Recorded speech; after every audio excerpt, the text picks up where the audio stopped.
Have you ever felt lost, like you're just drifting through life without a compass?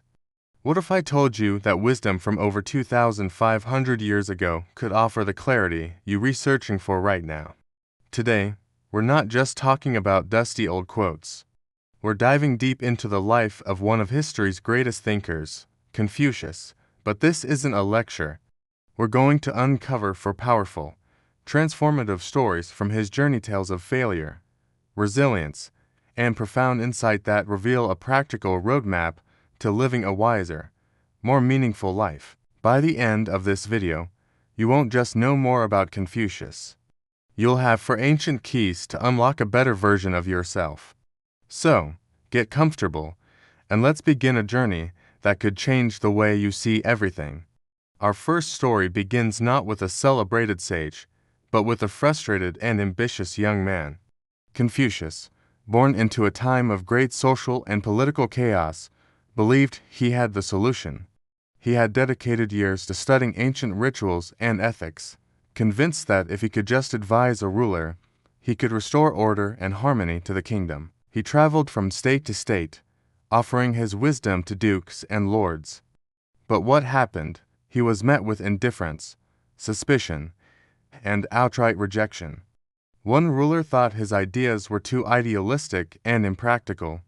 Another was more interested in military power than moral philosophy. Imagine pouring your heart and soul into a plan to fix the world, only to have every door slammed in your face. Confucius felt the sting of failure, the frustration of being misunderstood. He could have become bitter, cynical. He could have abandoned his principles for a life of quiet obscurity. But this is where the first lesson in wisdom emerges.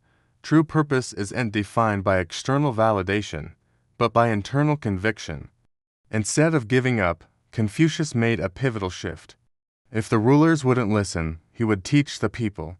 He realized his mission wasn't to gain a high-ranking position, but to plant the seeds of knowledge and virtue in the next generation. He became China's first private teacher, accepting students from all walks of life, rich or poor. This perceived failure actually led him to his true calling and created a legacy that would echo through millennia. This story asks us, when you face rejection, do you question your worth, or do you, like Confucius, find a new, more authentic path to fulfill your purpose? Sometimes, a closed door is really an invitation to build your own. Let's move to our second story, which takes us on the road with Confucius and his loyal disciples. They were traveling through the countryside when they came across two farmers, Chong-ru and Ya-and-I, working in a field. Confucius sent one of his best students, Zilu, to ask them for directions to a river crossing. But the farmers, seeing their scholarly robes, were dismissive. One of them mocked Zilu, asking, "Instead of following a man who runs from one court to another, wouldn't it be better to follow men like us, who have withdrawn from the world altogether?" They essentially called Confucius a failure, a man chasing a lost cause in a chaotic world. Zilu returned, humbled and a bit confused. But Confucius's reaction was profound. He didn't get angry or defensive. He simply sighed and said, "We cannot flock with the birds and bees. If I am not to associate with other people, who am I to associate with? If the way prevailed in the world, I wouldn't be trying to change it." This is our second piece of wisdom. Embrace your responsibility to the world, even when the world seems broken. The farmers chose escape. They retreated from society's problems to live a simple, isolated life. Confucius understood their choice, but he refused it. He saw it as an abdication of his human duty. His philosophy wasn't about finding personal peace by hiding from chaos. It was about engaging with that chaos to create a better world, however difficult the task. He knew true virtue lies in trying to make a difference, even if you don't see immediate results. This challenges us to look at our own lives. When we see problems in our community or the world, is our first instinct to turn away and protect our own peace?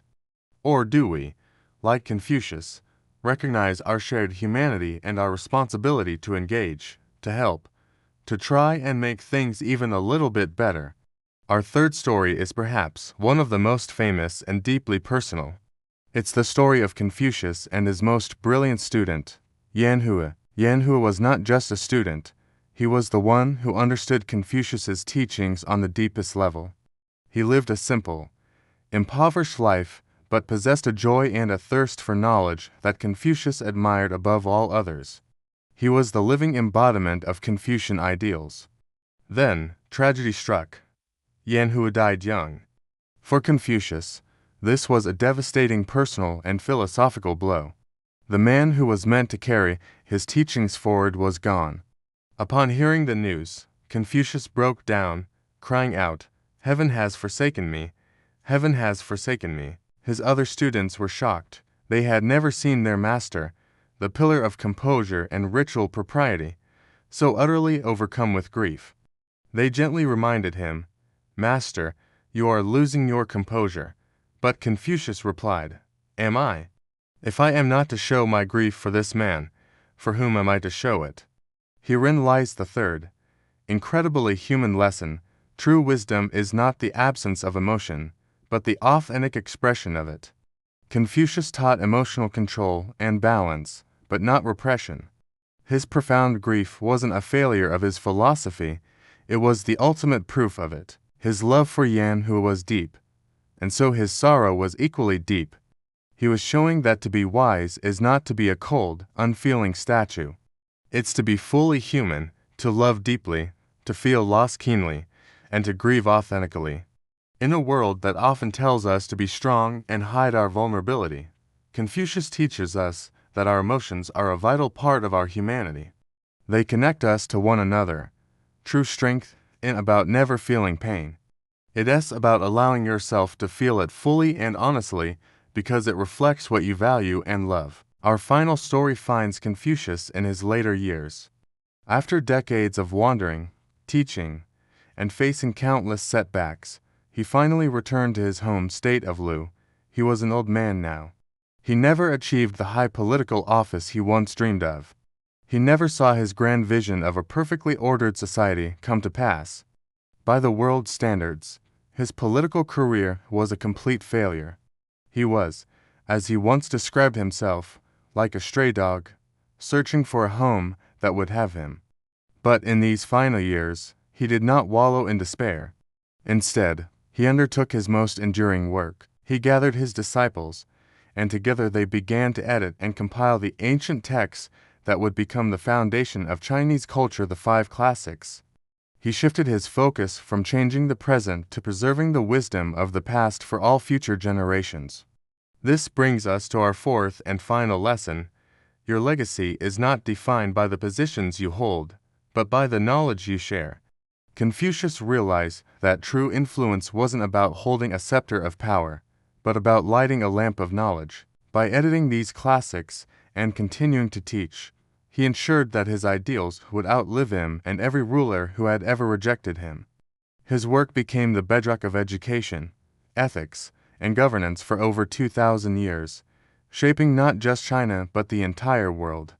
This is a powerful reminder for all of us. You may not achieve every goal you set. You might not get the promotion, the recognition, or the status you think you want. But your real legacy, your real impact, lies in what you give. The wisdom you share with a friend, the skills you teach your children, the kindness you offer a stranger, these are the things that truly last.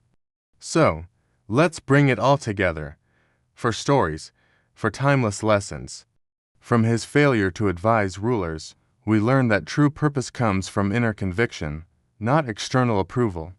From his encounter with the farmers, we learn to embrace our responsibility to the world, not hide from it.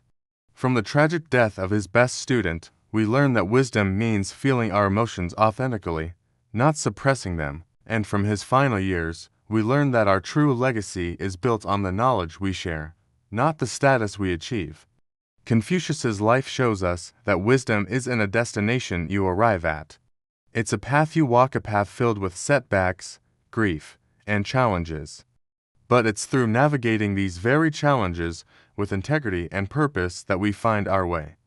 Which of these stories resonated with you the most? Let me know in the comments below. I'd love to hear how these ancient lessons apply to your life today. And if you found value in this journey back in time, please give this video a thumbs up and consider subscribing for more wisdom from the world's greatest minds. Thank you so much for watching and for being part of this community. Until next time, keep seeking.